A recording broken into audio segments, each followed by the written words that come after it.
welcome back, selamat datang, selamat pagi menjelang siang anak-anak. Baiklah, nah di sini ibu akan menjelaskan secara singkat tapi jelas tentang menu-menu yang ada pada Mayop versi 18. Nah, ini kita ibaratkan kita akan membuat suatu file baru. Berarti kita klik create. Next. Company name-nya misalkan PTA. Addressnya misalkan jalan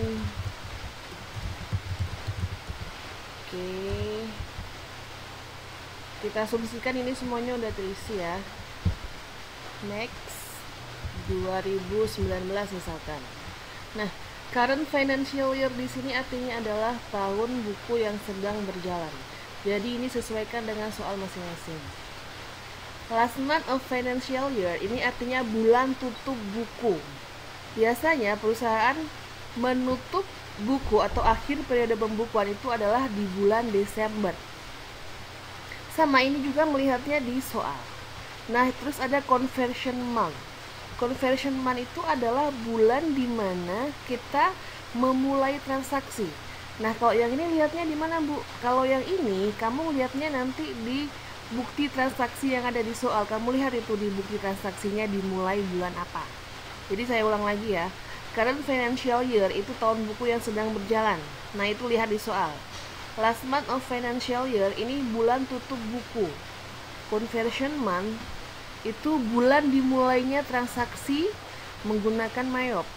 Number of accounting periods di sini ada 12 and 13. Kalau kita memilih 12 itu artinya transaksi jurnal khusus itu nanti akan digabungkan dengan transaksi penyesuaian.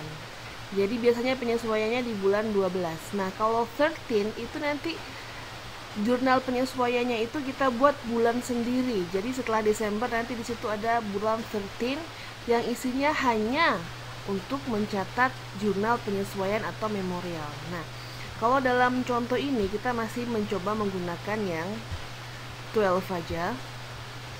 Ini tadi Januari, ini kita misalkan kita coba pakai yang 13. Jadi artinya nanti transaksi penyesuaian itu kita mencatatnya di bulan yang ke-13 biar dia nggak bergabung dengan saldo-saldo yang ada di bulan 1 sampai dengan bulan 12. Next. Nah, ini adalah build your account list. Di sini Anda ditanya, kamu mau pilih akun seperti apa? Kalau kita pilih pilihan yang pertama itu artinya I would like to start, bla bla bla by Mayop accounting. Artinya kita akan menggunakan nama akun sesuai dengan yang disediakan sama Mayopnya. Jadi kita nggak usah mikir lagi, kita pakai aja yang udah disediakan sama Mayop. Nah, yang kedua I would like to import a list, bla bla bla. Ini artinya kita akan membuat sendiri nama akun sesuai dengan kebutuhan kita. Yang ketiga, I would like to build my own account list once I begin. Ini pun sama, tapi kita biasanya memilih yang nomor 2. Next, nah ini kita change di mana kita menyimpannya.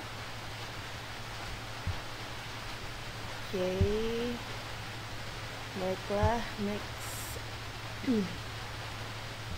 Di sini ada dua tampilan, ada setup assistant and command center. Kita pilih yang command center. Nah, tampilan inilah yang disebut dengan command center. Sedangkan yang di atas ini, file, edit, list, sampai dengan help, ini namanya adalah menu ya. Kita bisa bilang ini menu. Sedangkan yang accounts, banking, sampai dengan card file, ini semuanya adalah modul. Jadi bisa kita simpulkan di Mayop versi 18 itu kita punya berapa modul? 1, 2, 3, 4, 5. Ada 8 modul. Mulai dari account sampai dengan card file. Nah, masing-masing modul itu dia nanti ada sub menunya. Atau menu-menu apa aja yang bisa kita akses dari sebuah modul. Kalau di accounts, nah kita mulai satu-satu dari accounts dulu. Modul accounts ini biasanya kita gunakan untuk account list yang kita pakai ya. Itu kita gunakan untuk membuat nama-nama akun. ada all accounts, berarti ini berisi kumpulan akun dari mulai aset sampai dengan other expense. Nah, assets itu berarti di sini semuanya nanti isinya adalah akun-akun aset atau harta. Liability artinya akun-akun hutang atau kewajiban. Equity, modal atau ekuitas. Income itu artinya pendapatan. Cost of sales, harga pokok penjualan. Expense itu beban. Other income itu pendapatan lain-lain. Other expense itu adalah beban lain-lain. Nah, di sini perhatikan ya, assets itu kodenya 1.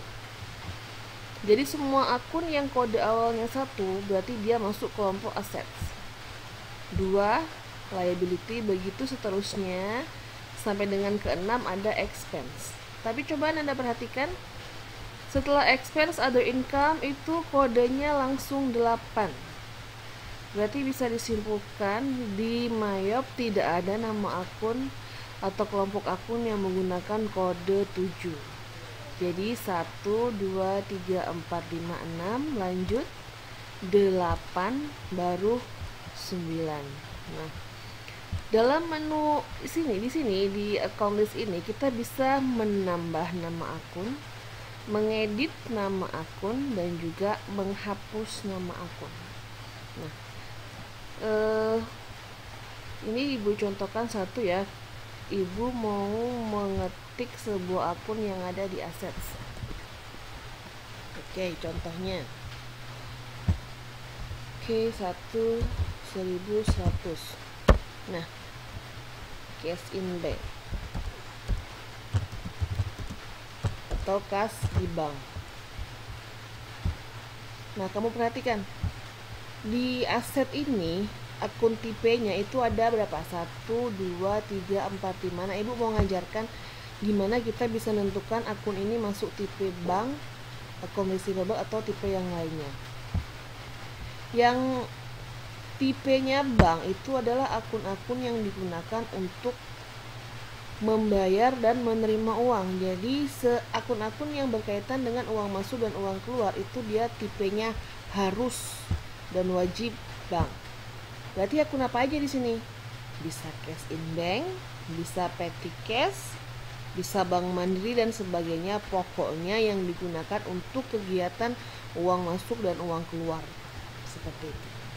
Nah, kalau account receivable itu adalah tipe itu nanti digunakan pada akun piutang dagang atau piutang usaha dan juga cadangan kerugian piutang. Kalau other current asset, Bu, other current asset ini digunakan untuk tipenya bagi aset tetap lainnya, misalkan biaya dibayar di muka atau asuransi dibayar di muka, sewa dibayar di muka, ini pakai other current asset. Kalau fixed asset itu artinya kan aset tetap. Berarti seperti bangunan, tanah, peralatan, dan juga akumulasinya itu kita masukkan ke dalam kelompok fixed asset. Sampai sini jelas ya. Kalau other assets berarti kalau dia nggak masuk bank, account receivable, other current asset, dan fixed asset, otomatis dia akan kita masukkan ke other assets. Ulang lagi ya. Tipe bank itu digunakan untuk akun-akun yang dipakai nerima duit sama ngeluarin duit. Berarti cash in bank atau kas di bank, kas di tangan, atau kas kecil. Kalau account receivable ini untuk akun piutang dagang dan cadangan kerugian piutang. Other current asset berarti aset lancar lainnya, misalkan sewa dibayar di muka, asuransi dibayar di muka, perlengkapan toko. Kalau fixed asset itu untuk aset tetap, bangunan, tanah, akumulasinya, dan sebagainya. Other assets berarti selain masuk ke sini, kalau dia nggak masuk sini, nggak masuk sini, nggak masuk sini, nggak masuk sini, berarti dia pasti masuk ke other assets. Nah, itu sekilas tentang tipe-tipe akun yang ada di aset. Sekarang di liability, kita mau buat misalkan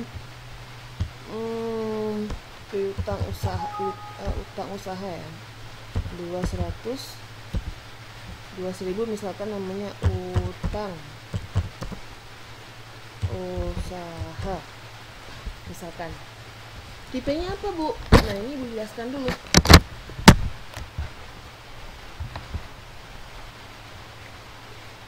Di kelompok liability ini, tipe credit card itu berarti hanya digunakan untuk nama akun credit card, misalkan Mastercard atau kartu kredit Bank Mandiri atau kartu kredit Bank BCA dan sebagainya, itu berarti tipenya credit card. Kalau account payable itu digunakan untuk utang dagang, berarti hanya utang dagang yang punya tipe account payable. Boleh nggak, Bu, kalau account payable atau utang dagang itu saya masukkan ke tipe other current liability? Nggak boleh, nggak bisa, karena nanti dia tidak akan muncul pada saat di transaksi. Jadi ingat ya, credit card itu hanya untuk akun credit card, misalkan Mastercard, credit card Bank Mandiri, Bank BCA dan sebagainya. Account payable itu hanya digunakan untuk utang usaha. Kalau other current liability itu untuk misalkan hutang pajak, hutang PPN, nah seperti itu, atau hutang biaya atau biaya yang masih harus dibayar, itu masuk ke other current liability. Kalau long term liability ini kan hutang jangka panjang, berarti yang termasuk dalam hutang jangka panjang itu apa aja? Bisa hutang bank, hutang hipotek dan sebagainya. Kalau other liability, Bu, berarti semua yang nggak masuk di ini kita masukkan ke other liability, tapi ini jarang sekali dipakai ya. Nah, berarti kalau utang usaha tadi tipenya apa? Tipenya adalah accounts payable. Oke, nah jadi tipe-tipe yang banyak itu hanya ada di aset dan di liability. Ketika kita memasuki akun equity sampai dengan other expense, itu dia hanya ada satu tipe. Kita buktikan ya, misalkan new file ini kita buat baru 3.000, misalkan namanya modal Yusuf misalkan. Nah, itu kita di sini nggak perlu milih tipe lagi karena memang hanya satu yang dipakai, yaitu equity. Begitu juga di nomor 4 sampai dengan other expense ya. Contohnya misalkan saya mau buat hutang pajak, deadban ADM Bank misalkan. Kita nggak perlu milih tipe lagi karena memang hanya ini yang dipakai, other expense saja. Kesimpulannya, tipe akun yang bermacam-macam itu hanya ada di aset dan liability. Oke, ini sekilas nama akun udah selesai. Nah, kalau sudah oke, akun sudah selesai ya. Oke, kita misalkan ingin menghapus sekarang. Misalkan tadi cash in banknya mau dihapus, berarti tinggal klik kanan, pilih delete kalau mau dihapus ya. Kalau mau diedit, Bu, misalkan nomornya salah, ya udah tinggal kamu klik aja seperti ini misalkan. Oh, ternyata cash in banknya harusnya 1.200 misalkan. Ya udah tinggal kamu klik aja panah tadi 200. Oke. Nah, kalau mau dihapus, Bu, sama, pokoknya panahnya ini kamu klik kanan, pilih delete account seperti itu. Paham ya? Nah, sekarang kalau di account sini yang sering kita pakai itu hanya account list sama transaction journal ya. Account list tadi diingat pada modul account selalu account list. Di sini kita bisa melakukan 3 aktivitas. Yang pertama adalah membuat akun baru, mengedit akun yang salah, dan juga menghapus akun yang tidak kita pakai lagi. Kalau transaction kalau ini, Bu, record journal entry ini, Bu. Nah, mungkin masih ada yang ingat atau udah lupa ya. Record journal entry ini digunakan untuk mencatat transaksi penyesuaian atau memorial, atau biasanya kita menyebutnya AJP. Nah, AJP itu di recordnya atau dibuatnya itu dari modul accounts lalu record journal entry. Nah, cara pengisiannya udah ada nanti ya. Nanti akan kita bahas pengisiannya di video-video selanjutnya. Nah, sekarang Ibu mau bahas lagi. Sekarang kita berpindah ke modul banking. Modul banking. Nah, ini kemarin masih ada yang bertanya-tanya sama ibu nih, bahkan mereka nggak ngerti. Bu, emang apa sih bedanya banking spend money sama banking receive money? Dari kata-katanya aja beda. Spend money sama receive money. Spend itu berarti duit masuk atau duit keluar? Duit keluar. Receive money, duit masuk atau duit keluar? Duit masuk. Nah, berarti kesimpulannya banking spend money itu digunakan untuk mencatat transaksi pengeluaran kas. Misalkan seperti apa, Bu? Misalkan kamu bayar gaji karyawan, kamu bayar sewa toko misalkan, atau misalkan kamu bayar pajak penghasilan. Nah, itu semuanya kita masukkan ke dalam banking spend money. Duit keluar. Bu, kalau misalkan bayar utang kepada pemasok, bisa nggak kita dari banking spend money? Nggak bisa. Banking spend money itu nggak bisa untuk mencatat pengeluaran uang karena membayar hutang kepada pemasok. Nanti ada tempat tersendiri. Kalau kita bayar utang ke pemasok atau ke supplier, itu masuknya bukan dari banking spend money, tapi dari purchase pay bills nanti ya. Kemarin cara pengisiannya juga udah ibu ajarkan. Ini hanya pengenalan menu-menunya aja ya, karena ibu yakin masih banyak yang belum ngerti. Nah, di sini di pay from account itu nanti kamu pilih kamu mau bayarnya pakai apa. Di sini mau pakai bank, pakai apa. Nah, nanti kita lihat di sini ya. Ini contohnya aja, misalkan pakai cash in bank berarti kamu klik cash in bank, kalau pakai petty cash berarti kamu klik petty cash, itu aja. Jadi ini baru pengenalan menunya dulu. Jelas ya, banking spend money itu digunakan untuk mencatat duit keluar. Jelas ya. Kalau banking receive money berarti uang masuk. Misalkan apa? Menerima ini jasa giro dari bank. Gitu. Bu, kalau misalkan saya mau mencatat penerimaan piutang dari pelanggan, bisa nggak Bu dari banking receive money?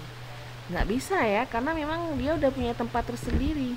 Banking receive money itu hanya untuk penerimaan uang, tapi bukan dari pelanggan atau customer. Oke. Nah, sekarang ke sales. Sales yang sering kita pakai nanti ada enter sales sama receive payment. Sales enter sales itu kita gunakan untuk mencatat transaksi penjualan barang yang dilakukan baik secara tunai maupun secara kredit. Kalau ada returnya Bu, sama. Returnya pun nanti kita masukkan juga dari sales enter sales. Cara pengerjaannya gimana Bu? Nanti itu kita tunggu soalnya dulu ya, nanti baru buatkan video tutorialnya. Nah, terus yang kedua yang sering kita pakai adalah sales receive payments. Nah, ini menjawab pertanyaan kalau misalkan kamu bilang, Bu, kalau saya nerima duit dari pelanggan, bisa nggak dari banking receive money? Nggak bisa, jadi masuknya ke sini. Sales receive payments itu digunakan untuk mencatat penerimaan kas dari pelanggan yang ngelunasin utangnya, atau bisa dikatakan dari penerimaan piutang. Oke, jelas. Time billing ini tentang penggajian, kita jarang pakai ini ya, karena kita penggajiannya langsung masuk ke banking. Nah, kita lanjut aja ke purchase. Purchase itu artinya pembelian. Menu yang sering kita pakai di sini ada enter purchase sama pay bills. Sama seperti sales tadi, kalau enter purchase berarti kita gunakan untuk mencatat transaksi pembelian baik yang terjadi secara tunai maupun kredit, dan juga kalau misalkan di situ ada transaksi retur pembelian juga. Kalau pay bills Bu, pay bills atau purchase pay bills ini digunakan untuk mencatat transaksi pembayaran hutang kepada pemasok atau supplier. Seperti yang tadi kita jelaskan di awal, nggak boleh kita mencatat pembayaran utang kepada pemasok itu melalui banking spend money, tetapi kita harus mencatatnya dari purchase pay bills. Oke, nah inventory ini yang kita pakai inventory. Inventory itu kan artinya persediaan. Berarti dari menu inventory ini kita bisa mencatat nama-nama barang atau nama-nama produk yang dijual oleh perusahaan. Terus kita juga bisa masukkan berapa saldo awal barang tersebut. Jadi jelas ya, namanya aja inventory. Berarti di sini kita bisa membuat nama produk, menentukan berapa harganya, menentukan berapa saldo awalnya. Yang terakhir ada cart file. Cart file itu artinya cart file gitu ya. Jadi kita di sini bisa membuat nama customer kita siapa aja. Berarti nama pelanggan kamu siapa aja. Misalkan PT A, B, C, D, E sampai Z. Nah, kita buatnya dari cart file, cart list. Kalau misalkan dia customer, kita pilih customer. Nanti kita bikin new. Seperti itu. Kalau misalkan dia supplier, ya udah kamu buat suppliernya. Siapa aja. Supplier tahu kan supplier itu apa? Oke, supplier itu adalah orang yang memasok barang ke perusahaan kita. Misalkan kamu dalam jual beli sembako gitu, belinya dari PT A. Nah, PT A itulah dia supplier atau perusahaan yang memasok barangnya kepada kita. Kalau misalkan kamu punya employee atau personal, boleh juga kamu masukkan di sini. Nah, modul accounts, banking, sales, purchase, inventory itu semuanya ada transaction journalnya. Kita lihat accounts ada transaction journal, banking juga ada transaction journal, sampai dengan inventory ada transaction journalnya. Fungsinya apa sih Bu? Dari transaction journal ini kita bisa melihat rekap transaksi atau jurnal yang udah kita buat. Misalkan, nah ini ya. Oke, Ibu ulang. Misalkan saya mau ada di account aja lah, malas aku dari banking misalkan. Ya udah klik aja accounts transaction journal. Nah, di sini ada beberapa tab ya. Kalau general berarti nanti isinya itu rekapan dari transaksi memorial atau penyesuaian. Kalau disbursement berarti dari pengeluaran kas. Kalau receipts itu transaksi penerimaan kas, semua maksudnya di receive. Kalau sales berarti semua transaksi penjualan, retur penjualan, penjualan tunai, kredit, semuanya masuk sales. Purchase itu semua berkaitan dengan pembelian. Kalau inventory yang berkaitan dengan persediaan. Kalau all Bu berarti all itu gabungan dari general sampai dengan inventory, itu semua masuknya di all. Terus kita dari mana bisa nampilin jurnalnya Bu? Kamu masukin aja tanggalnya tanggal berapa. Misalkan aku di all aja lah biar nampak semuanya. Oh ya, aku mau nengok transaksi tanggal 1 misalkan. 1 bulan 1 2019 misalkan, enter aja. Nanti kalau udah kita kerjakan dia bakalan muncul di sini. Ini nggak muncul karena kita memang belum mengerjakan apa-apa kan. Oke, itu jadi jangan salah lagi ya. Kalau untuk modul itu aja sih yang sering dipakai. Kalau reports ini kemarin juga sempat kita bahas di praktek soal ya. Reports itu digunakan untuk menampilkan dan mencetak laporan keuangan. Biasanya hanya ada 4 sih kalau misalkan yang dikumpulkan atau dicetak. Yang pertama ada trial balance atau neraca saldo, ada standard balance sheet atau laporan posisi keuangan atau neraca, ada profit and loss accrual atau laporan laba rugi. Satu lagi itu ada di banking ya, statement of cash flow. Seperti itu. Reports udah. Terus oke. Kalau misalkan kita mau bikin kode pajak, itu kita buatnya dari menu list, lalu text code. Nah ini pun nanti sesuai dengan kebijakan soal juga pajaknya yang dipakai apa. Misalkan PPN atau VAT atau apa, itu tergantung soalnya nanti. Ini hanya pengenalan menu dulu ya, karena saya yakin pasti masih ada yang nggak ngerti. Oke, close. Udah, lalu oke. Setup itu yang sering kita gunakan nanti adalah balance sama link account. Balance itu artinya apa? Oke, bagi yang menjawab saldo, pas itu benar ya. Balance itu artinya saldo. Berarti fungsinya untuk apa Bu? Untuk masukkan saldo awal akun, saldo awal piutang, dan saldo awal utang. Ini semuanya nanti ada di balance. Misalkan kita account opening balance ya. Kalau setup balance account opening balance itu berarti digunakan untuk memasukkan saldo awal masing-masing akun. Ciri-cirinya kalau dia udah balance, maka di sini harus 0. Kalau misalkan ada angkanya, dia berarti masih salah. Misalkan pokoknya kalau dia di sini 0, berarti dia udah balance antara debit sama kreditnya. Mengingat ini ya, di opening balance ini kan dia nggak ada kolom debit, kolom kredit. Berarti nanti harus ada beberapa akun yang dikasih tanda minus. Biasanya yang dikasih minus itu adalah akun yang berlawanan atau kontra dengan akun yang di atasnya atau dengan akun yang seharusnya. Apa aja sih Bu yang dikasih tanda minus? Yang dikasih minus itu adalah yang pertama biasanya cadangan kerugian piutang. Kenapa Bu kok dikasih minus? Karena cadangan kerugian piutang itu akan mengurangi saldo dari piutang. Nah, yang kedua apalagi? Yaitu semua akumulasi penyusutan aset tetap. Kenapa minus? Karena dia akan ngurangin aset tetapnya. Misalkan peralatan kamu 10 juta, akumulasinya 5 juta, berarti nilai bersih dari aset dari peralatan itu berapa? 10 juta kurang 5 juta, tinggal 5 juta. Seperti itu ya. Kalau di liability nggak ada. Nanti ada di yang dikasih minus biasanya sales return atau retur penjualan ya. Lalu sales discount, terus purchase return sama purchase discount. Biasanya itu aja. Jadi biasanya yang dikasih minus itu cadangan kerugian piutang, semua akumulasi penyusutan aset tetap, habis itu apa tadi, sales return, sales discount, purchase return, dan purchase discount. Selama di sini amount left to be allocated-nya belum 0, berarti pekerjaan kamu masih salah.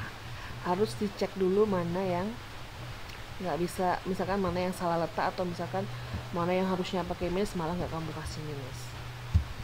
Oke, itu untuk setup. Sepertinya itu aja sih kalau pengenalan Maya ya.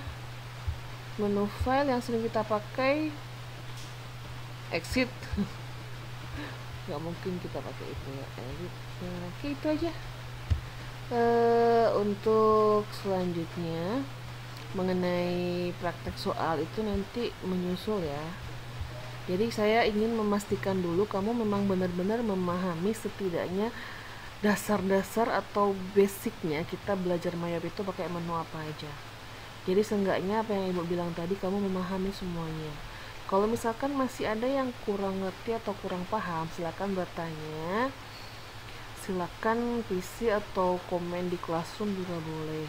Intinya ya Nak, namanya pekerjaan atau pelajaran yang produktif yang bersifat keterampilan, dia itu harus sering dilatih. Kalau misalkan mau expert atau mau mahir, harus sering dilatih. Biasanya saya kalau misalkan di kelas 11 itu menyelesaikan satu kasus itu maksimal saya kasih waktu 3 jam. Nah, kemarin saya berhasil, ada anak kelas 12 ya, dia cuman menyelesaikan satu kasus yang banyak, ada 32 bukti transaksi, dia hanya menyelesaikan dalam waktu 45 menit. Namanya Steven kalau kamu masih ingat. Nah, dia udah lulus sekarang. Dia bisa menyelesaikan satu kasus yang terdiri dari 40 bukti transaksi, 35 bukti transaksi hanya dalam waktu 45 menit. Saya yakin atau Ibu yakin kesempatan ini pun ada juga pada kalian, asalkan kalian mau berusaha. Kalau misalkan kamu memang menemui hal-hal yang dirasa rumit, silakan ya Ibu hubungin Ibu ya. Mohon maaf kalau misalkan video ini masih jauh dari sempurna, masih jauh dari, ya namanya kita sama-sama belajar ya. Oke, Ibu rasa itu aja yang mau Ibu sampaikan. Selamat belajar, dan kita di pertemuan selanjutnya kita akan mencoba soal yang lebih greget lagi. Kalau kemarin perusahaan jasa, di next meeting kita akan membahas perusahaan dagang. Okay guys, stay healthy, keep strong, and see you, bye bye.